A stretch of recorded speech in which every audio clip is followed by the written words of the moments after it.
Welcome back to my YouTube channel. Students, आज हम class 7 general science का unit 1 start करेंगे, that is plant system. So let's start reading it. First topic is plant system. हम देखेंगे कि plant system क्या होता है। Plants have only two system.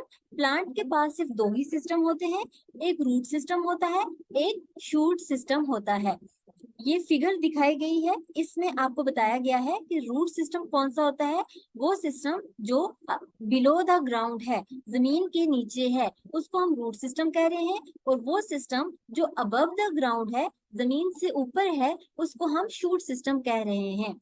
And different parts जो प्लांट के हैं वो दिखाए गए हैं, that is flower, stem, leaf, bud और रूट्स। These are roots. और रूट्स को फर्दर जूम करके दिखाया गया है कि ये रूट के ऊपर रूट हेयर्स मौजूद होते हैं। और रूट हेयर्स जो हैं वो क्या करते हैं, एब्जॉर्प्शन ऑफ वाटर में हेल्प आउट करते हैं, पानी जज़ब करने में मदद करते हैं। So root system, have you ever wondered why the whole plant doesn't blow away with the wind? कभी आपने ये देखा है कि पूरा का पूरा पौधा उड़ के क्यों नहीं चला जाता हवा के साथ? This is due to the roots of the plant. ये किस वजह से होता है? ये पौधे की जड़ों की वजह से होता है। The roots of plant spread in the soil. जो प्लांट की जड़ें हैं, पौधे की जड़ें हैं, वो जमीन में, मिट्टी में फैली हुई हैं। एंड एंकर इट, और उसको क्या किया हुआ है, फिक्स किया हुआ है। एंकर का मतलब होता है फिक्स करना। They absorb water and mineral from the soil by the process of diffusion.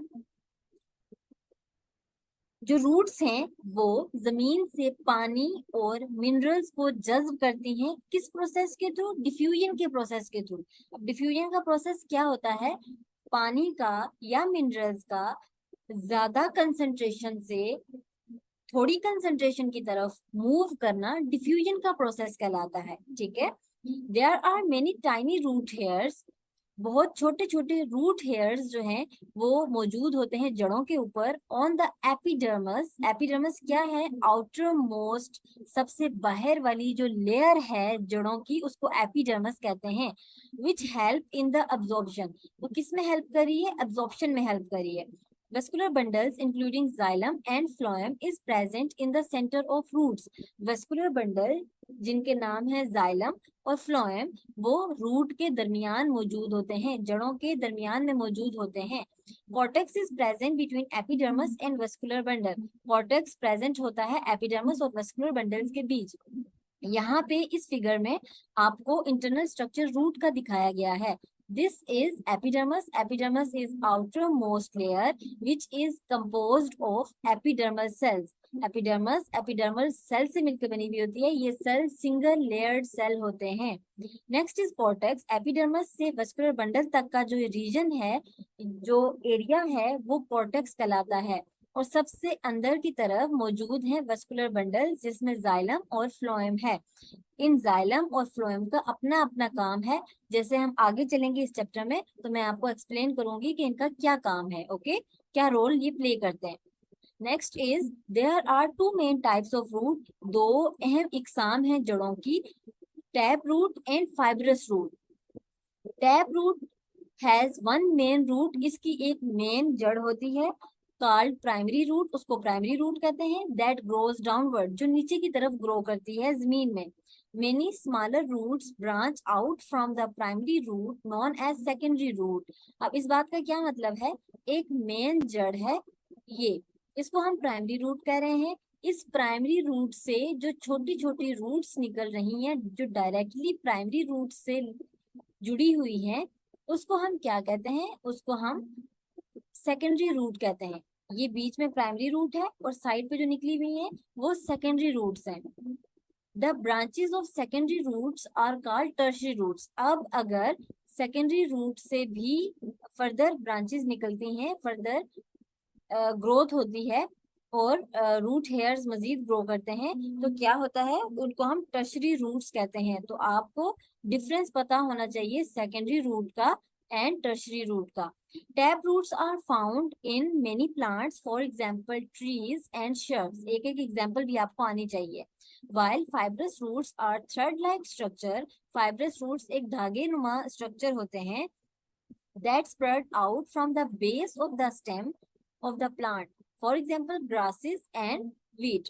अब इसमें क्या होता है कि ये हमारी जड़ें हैं, लाइक पौधे की जड़ें हैं, दरख्त है एक, और तो उसमें क्या है कि डायरेक्टली जो है स्प्रेड हुई हुई है. इसमें कोई मेन रूट नहीं होती है और डायरेक्टली इनकी जो है वो बहुत सारी यहाँ से फैली हुई होती हैं जड़ें, धागे की तरह बिल्कुल. जिससे आप बचपन में ड्राइंग्स करते थे तो उसमें आप लोग जो है वो मोस्टली बनाते क्या थे, fibrous roots draw करते थे. Okay, so next is, do you know aerial roots are roots that grow on the parts of plant above the ground. आपको तो हमेशा से पता है कि रूट्स जमीन के अंदर ही ग्रो करती हैं, ठीक है. लेकिन एरियल रूट्स कैसी रूट्स होती हैं, ऐसी रूट्स जो कि प्लांट के उन हिस्सों पे ग्रो करती हैं जो हिस्से जमीन से ऊपर होते हैं, ठीक है. द एरियल रूट्स इन बनियान mature into thick woody trunk and help the tree spread over a wide area.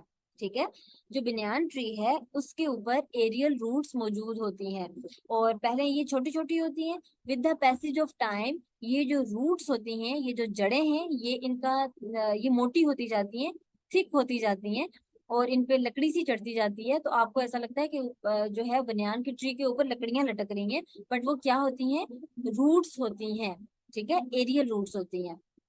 इस फिगर में आपको दिखाया है टैप रूट सिस्टम और fibrous root system. This is fibrous root system, this is tap root system. इसमें देखें आप कि जो मेन रूट है ना, ये प्राइमरी रूट है और इससे जो डायरेक्टली निकल रही है वो सेकेंडरी रूट है और इससे फर्दर जो डिवीजन हो रही है सेकेंडरी रूट से वो टर्शरी रूट है. होप सो ये क्लियर हो गया होगा अभी तक. Next is shoot system. Shoot system has stem, leaf, flowers and fruits. Shoot system में क्या क्या चीजें इन्वॉल्व है, तना है, पत्ते हैं, फूल हैं और फल हैं. ये चीजें शूट सिस्टम में इन्वॉल्व होती हैं. शूट सिस्टम इन चीजों से मिलकर बनता है. Stem, the stem gives support to the plant. Stem का काम प्लांट को सपोर्ट करना है. It transports substances between the root and aerial part of the plant including leaves, flowers and fruits. ये क्या करता है, ट्रांसपोर्ट करता है सब्सटेंसेस को, डिफरेंट सब्सटेंसेस को जो रूट्स अब्सॉर्ब कर रही हैं सॉइल से.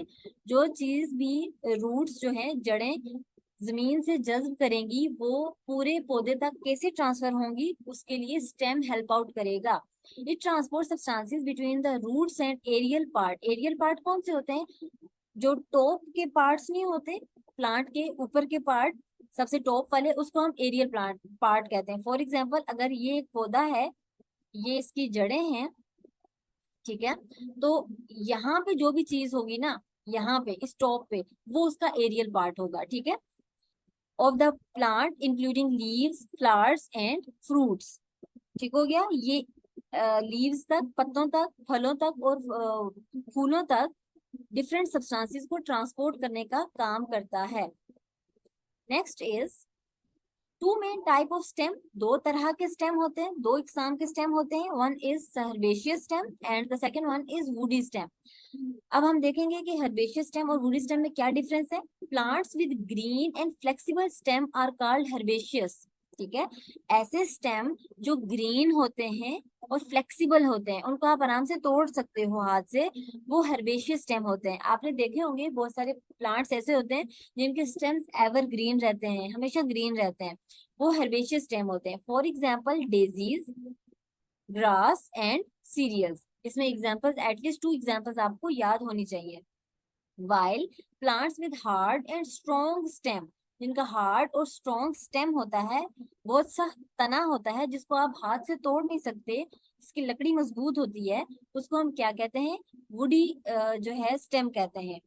And are called woody plants. The plants that contain these stem are called woody plants. For example, trees and shrubs. In a stem, vascular bundles are arranged just beneath the epidermis. Stem के अंदर क्या होता है, जो vascular bundles हैं वो हमने roots में भी पढ़े थे, वेस्कुलर बंडल्स स्टेम्स के अंदर भी मौजूद होते हैं, ठीक है। Are arrange just beneath the epidermis, beneath का मतलब होता है नीचे। एपिडर्मिस कहाँ पे थी, सबसे आउटर मोस्ट लेयर एपिडर्मिस थी, और इसके नीचे जो है वो क्या है, ये जो है ये सारे क्या है, वेस्कुलर बंडल्स हैं। The vascular bundles are strong and provide support to the plant, pith is present in the centre for storage, ठीक है। वेस्कुलर बंडल का काम क्या है, सपोर्ट प्रोवाइड करना प्लांट को, और जो पिथ है, ये जो सेंटर का एरिया है इसको कहा हुआ है पिथ। इसका काम ये है कि वेस्कुलर बंडल का काम ट्रांसपोर्ट करना है। तो ये पिथ जो है टेम्परेरी, जो भी चीज रूट्स ने अब्सॉर्ब की है या स्टेम ने अब्सॉर्ब की है या ली है रूट से, उसको टेम्परेरी स्टोर करता है यहाँ पे, एंड देन जिस तरह से प्लांट को जरूरत होती है, जितनी जितनी जरूरत होती है, यहाँ से आहिस्ता आहिस्ता जो है वो मटेरियल मूव करता रहता है, ठीक है। Okay, next is, do you know in desert plants like cactus thick stems store water and are green to perform photosynthesis. Deserts में क्या होता है, जो कैक्टस प्लांट होते हैं उनके जो स्टेम्स होते हैं, उनके जो तने होते हैं वो बहुत मोटे मोटे होते हैं, ठीक है। क्यों, ताकि वहां से पानी का ज़या ना हो, पानी जाया ना हो वहां से, इसीलिए क्योंकि डेजर्ट में पानी अवेलेबल नहीं होता, तो प्लांट्स ने ऐसा अपना लाइफस्टाइल बनाया हुआ है कि वो पानी को वेस्ट ही नहीं होने देते, ठीक है, और मैक्सिमम वाटर को स्टोर किए रखते हैं। एंड आर ग्रीन, और वो ग्रीन कलर के होते हैं ताकि वो फोटोसिंथेसिस का अमल कर सकें, फोटोसिंथेसिस होगी तो वो अपने लिए फूड प्रिपेयर करेंगे। Okay, interesting fact is, Sargodha has the largest tree in Pakistan. Pakistan में सबसे ज्यादा जो लार्जेस्ट ट्री है वो सरगोदा में मौजूद है। This banyan tree is amazing with over 1000 roots. Banyan tree की बात कर रहे हैं कि बनियान ट्री में 1000 जड़ें हैं, and cover an area of approximately 3 एकड़, और वो 3 एकड़ का रकबा कवर करता है, इतना बड़ा होता है banyan tree. Okay, next is leaves. Leaf consist of 2 parts, leaf के 2 हिस्से होते हैं, leaf blade and leaf stalk. एक लीव ब्लेड होता है, एक लीव स्टॉक होता है। The flat region portion of leaf is called leaf blade. जो फ्लैट पोर्शन होता है, बिल्कुल हमवार सतह होती है, उसको हम क्या कह रहे हैं, लीव ब्लेड। इस पत्ते का जो हमवार सतह है, दिस वन, वो क्या है, लीव ब्लेड कहला रहा है। Each leaf has a central midrib. हर एक लीव के बीच में क्या है, मिडरिब होती है, यानी कि रीढ़ की हड्डी के दरमियान में एक रिब होती है, this is midrib. And many veins, और इससे, इस मिडरिब से बहुत सारी वेन्स निकल रही होती हैं, this is veins of leave. Midrib is the extension of leave stock, ठीक है। जो मिडरिब होती है वो लीव स्टॉक की ही आगे फैलाव है या खिंचाव है, दिस इज लीव स्टॉक। और यहाँ से फिर आगे जब ये पत्ते की तरफ जाता है तो उसको हम क्या कह रहे हैं, मिडरिब कह रहे हैं। ये लीव स्टॉक वो एरिया है जहां से जो पत्ता है वो स्टेम के साथ कनेक्टेड होता है, जुड़ा हुआ होता है। The midrib and vein provide support to the leaf. ये मिडरिब और वेन का क्या काम है, ये पत्ते को मजबूती देते हैं। दे कंटेन वेस्कुलर बंडल्स, ठीक है, पत्ते के अंदर भी वेस्कुलर बंडल्स होते हैं, या हम मिडरिब और वेन की बात करें तो इसमें भी क्या होते हैं, वेस्कुलर बंडल्स होते हैं। वेस्कुलर बंडल्स कौन से, जाइलम और फ्लोएम होते हैं, जो कि ट्रांसपोर्ट करते हैं सब्सटेंसेस को to and from the leaves, पत्ते तक लेके जाना और पत्ते से बनी हुई खुराक को बाकी पार्ट्स तक लेके जाना, ये किसका काम है, वेस्कुलर बंडल्स का, जो कि मौजूद है लीफ के अंदर। Okay, next is the process of photosynthesis take place in mesophyll of leaves। जो फोटोसिंथेसिस का प्रोसेस होता है वो कहाँ पे होता है, मेनली हमें पता है लीव्स के अंदर जो है वो फोटोसिंथेसिस होती है, बट मेनली कहाँ पे होता है, मेसोफिल में। This is the part in the leaf और the specific structure in the leaf. The outer most layer of the leaf is epidermis, ठीक है, पत्ते की सबसे ऊपर वाली सतह क्या है, एपिडर्मस है। जिस तरह से हमने रूट्स का भी स्ट्रक्चर पढ़ा तो उसकी भी सबसे आउटर मोस्ट लेयर क्या है, एपिडर्मस। एपी का मतलब ही क्या होता है, अबव, ठीक है, अबव या outermost. There is a waterproof covering over epidermis called cuticle. Epidermis के ऊपर, इस एपिडर्मिस के ऊपर ये जो थिक सी लेयर आपको नजर आ रही है, इसको हम क्यूटिकल की लेयर कहते हैं। ठीक है, क्यूटिकल की एक सतह होती है इसके ऊपर, जो कि लीफ को प्रोटेक्ट करती है कि उसमें से पानी का ज्यादा ज़या ना हो। ठीक है, और कोई भी जानवर या परिंदा उस पौधे को ना खाए। ठीक है, ये इस तरह से भी क्यूटिकल वैक्स का बना हुआ होता है जो कि प्रोटेक्ट करता है। Gases move in and out through small holes in the leaf epidermis called stomata. अब आपको पता है कि प्लांट्स जो हैं या लीव्स में फोटोसिंथेसिस का प्रोसेस हो रहा है, तो उनको गैसेस चाहिए फोटोसिंथेसाइज करने के लिए।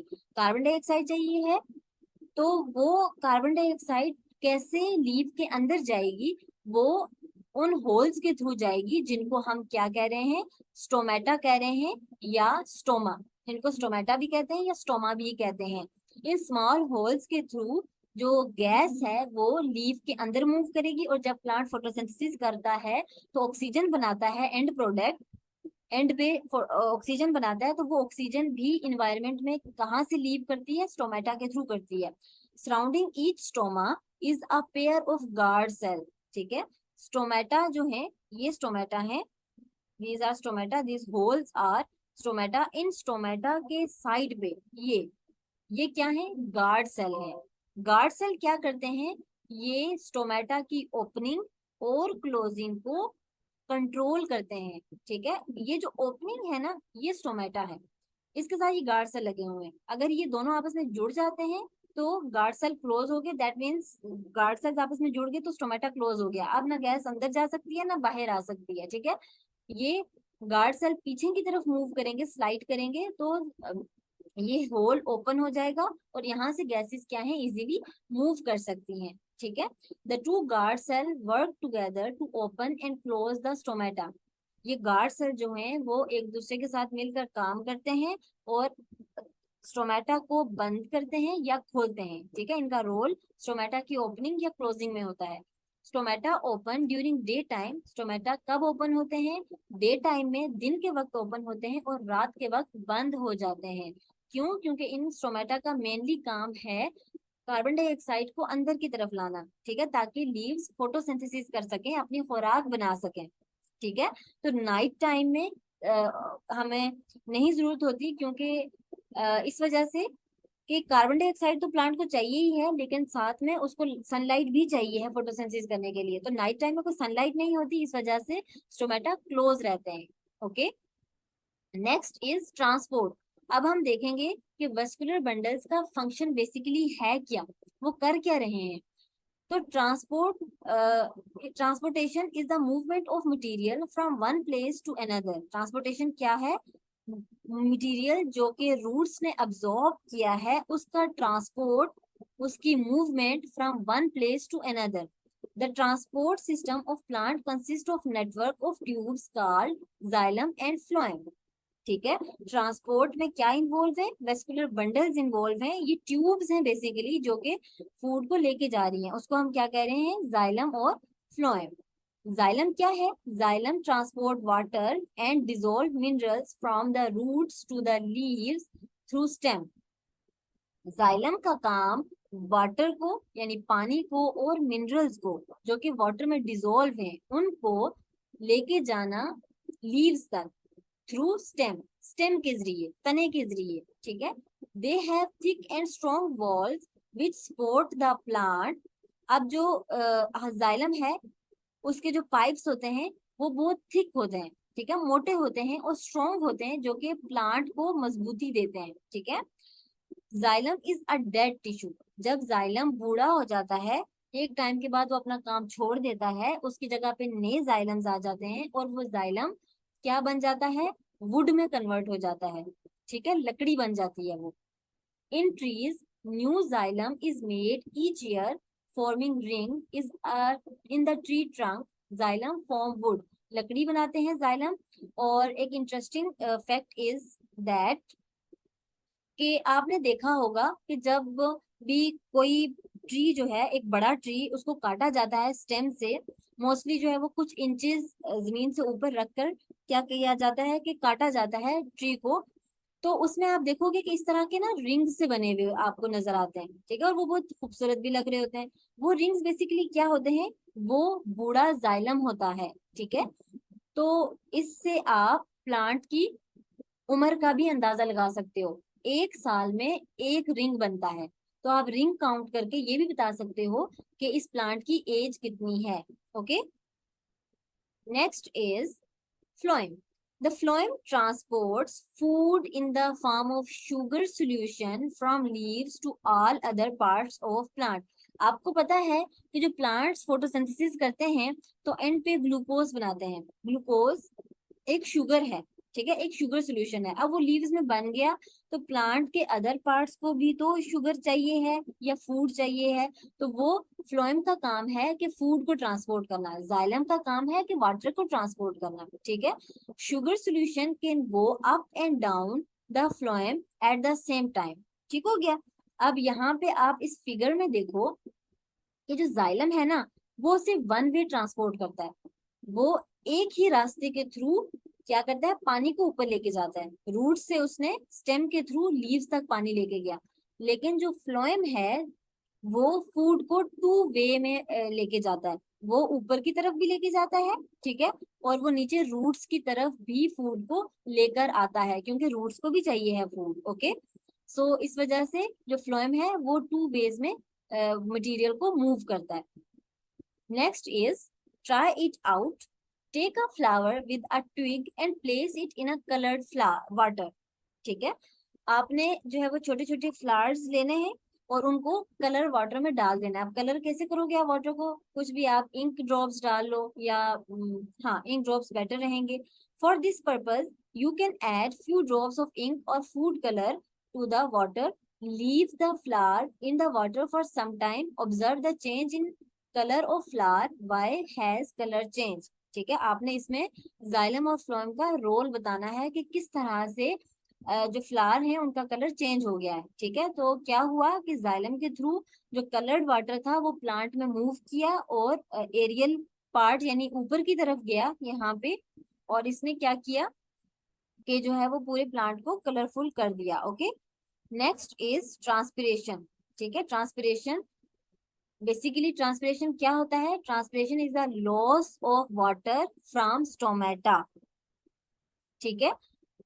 पानी, जैसे आप सिंपल ट्रांसपिरेशन को स्वेटिंग के साथ कंपेयर करो, ठीक है। जिस तरह से ह्यूमन को जब बहुत ज्यादा गर्मी लगती है इंसानों को, तो हमारे बॉडी से स्वेट निकलता है ना, पसीना निकलता है। तो सेम इसी तरह जब बहुत ज्यादा गर्मी होती है तो प्लांट्स में से भी पसीना निकलता है। तो उसको हम क्या कहते हैं, उसके लिए कौन सी टर्म यूज होती है, ट्रांसपिरेशन की टर्म यूज होती है।